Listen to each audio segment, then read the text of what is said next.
What's going on, guys? Welcome back to the channel. Today what I want to talk about is a bait that has seemingly gone under the radar. It used to be one of the most hottest baits on the market, but ever since a Damiki rig came out, it seems like this is all everybody wants to throw, and it seems like everybody has forgotten about this little guy right here. So what I'm going to talk about today is how you can utilize a small swim bait without using forward-facing sonar to catch more bass. So stick around, you guys are not going to want to miss this video. So every bass fishing tournament nowadays seems to be won or top 10'd with a Damiki rig, and it's no secret forward-facing sonar has enabled guys to see individual fish, and there's probably no better bait to catch them than this. You know, that Damiki rig is just amazing. It catches fish everywhere. But a bait that used to take that role and win every tournament was small swim baits. Finesse swim baits were amazingly popular, and they still do really, really well for suspended fish and for fish that you're looking at with your forward-facing sonar. But ever since the Damiki rig came out, everybody has thrown these babies out the window for some reason.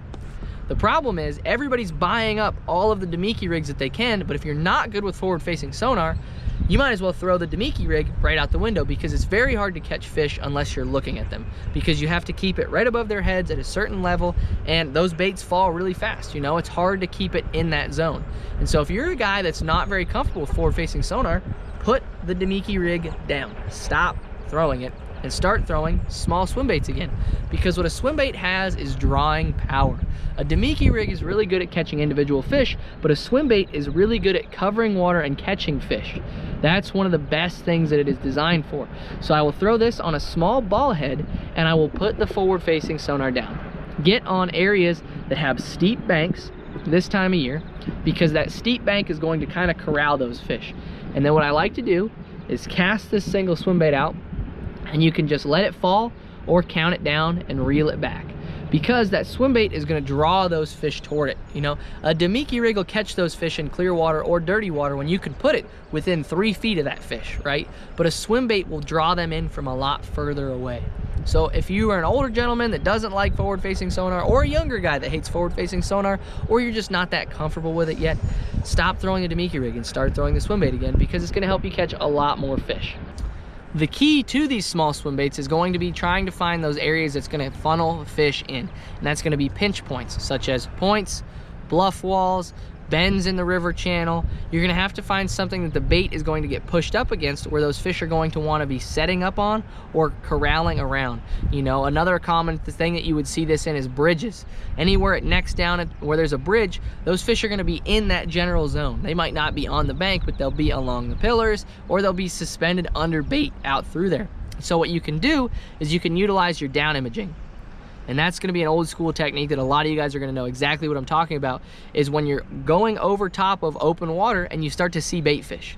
Make a mental note at how far down that bait fish is, because however far down that bait fish is where the bass are going to be relating to, whether they're on the bank or whether they're off the bank. That's going to be something that they're going to key in on. And so what you need to do is figure out how deep that bait is, figure out how long it takes your bait to get there, and then do the countdown method, where you make a cast, you count it down, and in your mind you know it's at that zone, and then you start to reel it in. And like I said, that swim bait's gonna have more drawing power, so it's gonna pull those fish up. But like I said, that bait fish depth is gonna be key. So now when you're going down the bank, you can look at areas that are gonna be in that depth that bait fish is in, because that's where those bass are gonna wanna set up, because they like to stay on the same plane because they eat the bait fish. And so now they can ambush the bait fish as they're cruising around, because they're on that same general plane. But you want to look for areas like points, you want to look for bluffs, because those fish are going to be setting up on that piece of structure. So instead of having to use forward-facing sonar where you go out in open water and try to find individual fish, you're now fishing for the structure around those fish, around which those fish are going to be sitting on. And so those bluffs do a great wall, because they're set up just like this, straight up and down.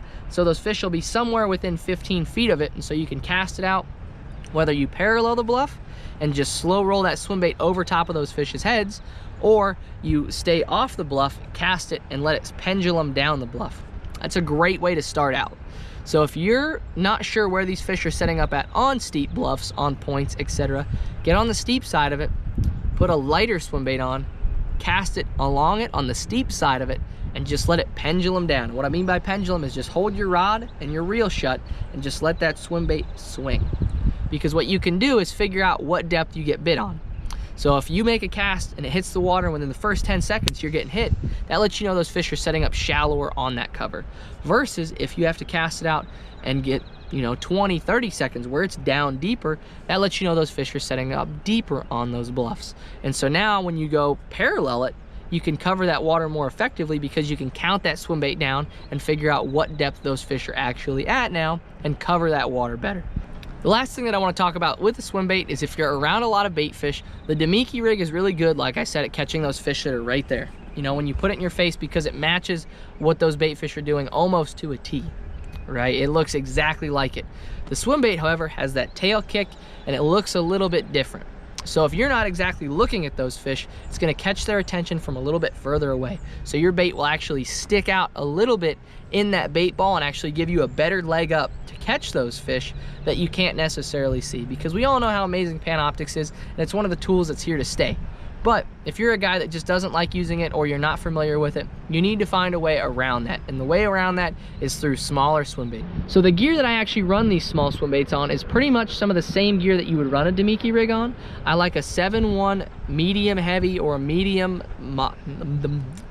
spinning rod. That works great for this, you know, a 3000 size reel. I actually like to run 8-pound Cortland braid because it cuts through the air a lot better. And what I mean by air is when it gets windy, it actually cuts through a lot better and keeps it down. And then I will run it on anywhere from an 1/8 to a 1/2 ounce ball head. A ball head or some of the different Trocar swim bait heads that I will have linked down below, along with the gear that I throw it on. You can also run swim baits on bait casting gear. I like to run it on a 7-1 medium heavy rod with 10 to 15 pound fluorocarbon, and then I will utilize some of the same swim bait heads, but this just gives me the ease to cast it out and reel it back farther. So you can fish a lot of the same areas. So you can fish a lot of the same areas that those guys are using the forward-facing sonar on, but you can do it old school style, right? Brian Thrift used to be amazing at this, casting small finesse swim baits out, covering water, and catching a ton of fish. And so the ones that I've been showing you today are diesel minnows, but I will have all of my favorite stuff linked down below, along with the gear that I like to throw it on. So if you like today's content and you want to see more of it, hit that subscribe button to follow along. But God bless every single one of you guys. Thank you so much for watching, and I hope to see you guys in the next video.